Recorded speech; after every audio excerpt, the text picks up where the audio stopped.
नमस्कार फ्रेंड्स, गृहस्वामिनीच्या या सत्रामध्ये मी मधुरा परब आपल्या सर्वांचं स्वागत करते. फ्रेंड्स, आज आपण बेसनचा पोळा कसा करायचा ते शिकणार आहोत.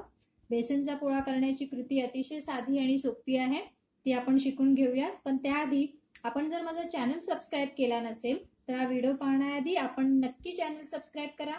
आपल्याला माझे नोटिफिकेशन्स येण्यासाठी जी बेल आहे सबस्क्राईब चॅनलच्या बाजूला त्याच्यावर आपण नक्की क्लिक करा. चला तर मग आपण जाणून घेऊया काय काय इन्ग्रेडियंट्स, काय काय साहित्य आपल्याला लागणार आहे बेसनच्या पोळ्यासाठी.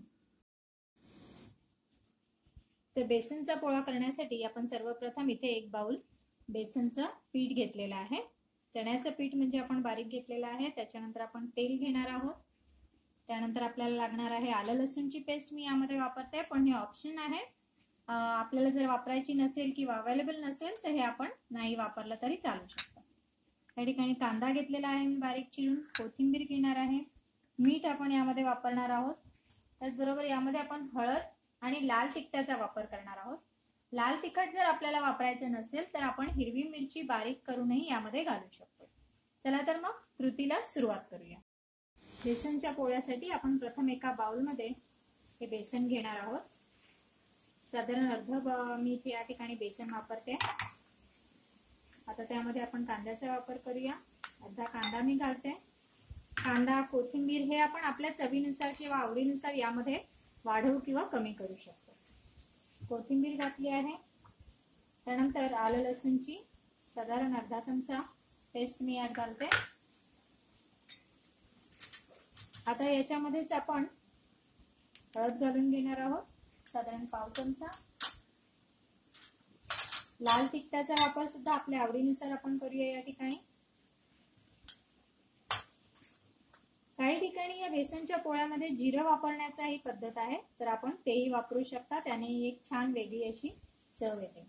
हे आपण व्यवस्थित मिक्स करून घेतले. आता आपण यामध्ये मीठ घालणार आहोत.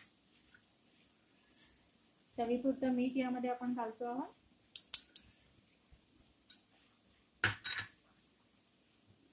हळदही आपण यामध्ये घातलेली आहे. आता आपण यात पाण्याचा वापर करणार आहोत. थोड्या थोड्या प्रमाणामध्ये पाणी घालून व्यवस्थित आपण ते मिश्रण एकजीव करून घेणार आहोत. गुठळ्या मोडेपर्यंत आपण त्याला व्यवस्थित ढवळणार आहोत. बेसनच्या पोळ्यासाठी लागणारं बॅटर आपलं तयार झालेलं आहे.